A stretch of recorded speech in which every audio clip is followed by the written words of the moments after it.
What I want to do is quickly look at the state of the world economy and global trade, not just because I'm DG of the WTO, but because it is the broadest context within which Delta State will pursue its goals.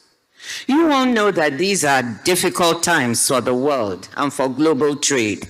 On a daily basis, as far as trade is concerned, I face challenges on what is happening with global trade rules.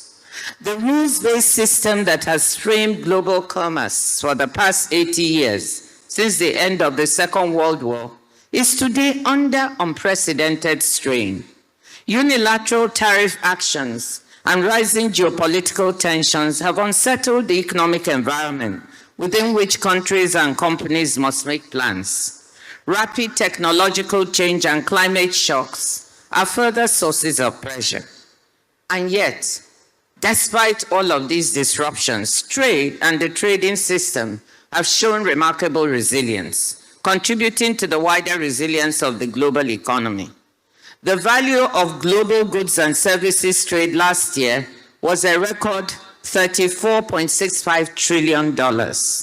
In volume terms, world merchandise trade grew by 4.6% in 2025, with surging demand for AI-related goods more than compensating for weaknesses linked to tariff increases and trade policy uncertainty. African merchandise export volumes grew by 10.3%, driven by minerals, metals, fuels, and agricultural products like cocoa. Global services trade grew by 5.3% and by nearly 6% for digitally delivered services trade. The takeaway from all of these numbers is that within the global disruption, there is a stable core, and that despite all the tough headlines that you keep seeing, there are opportunities for Delta State, for Nigeria, and for Africa. That's the case I want to make to you today. These opportunities were not available even 10 or 15 years ago. The question to me is whether we will move to seize these opportunities or whether the opportunities will go elsewhere.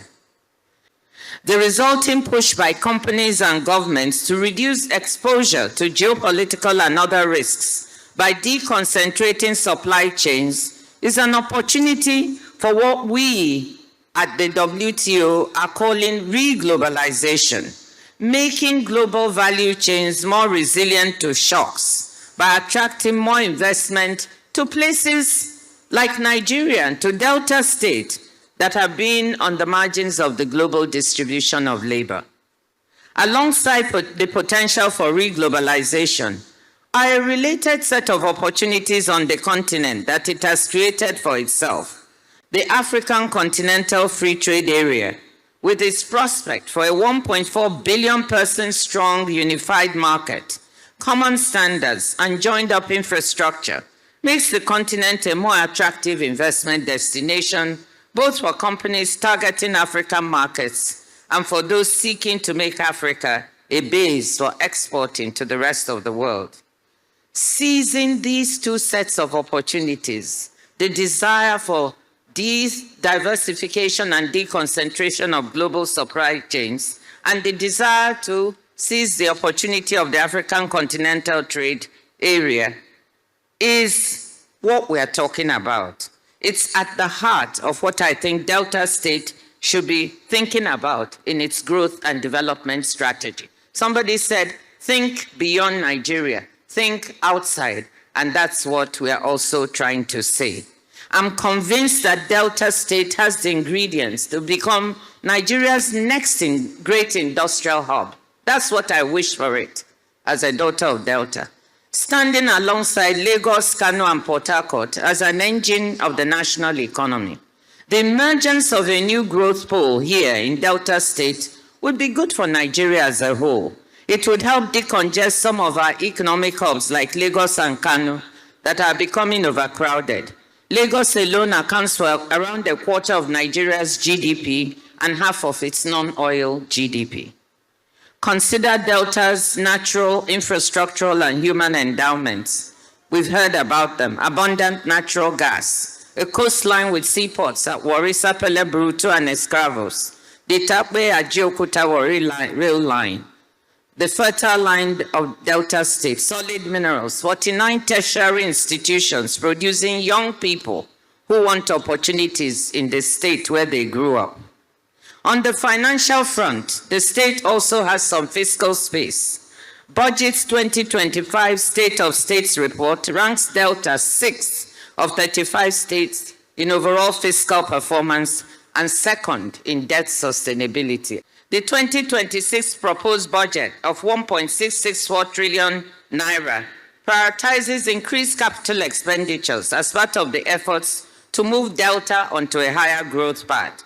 A stable macroeconomic environment at the federal level on exchange rate management, bringing down inflationary pressures, would improve states' prospects for success. And we have heard the Minister of Finance and the central bank governor, I was with him a few days ago, talk about the progress that is being made, and that's moving in the right direction. But the fact is that endowments alone do not add value. Budgetary allocations alone do not lead to new roads, to good maintenance.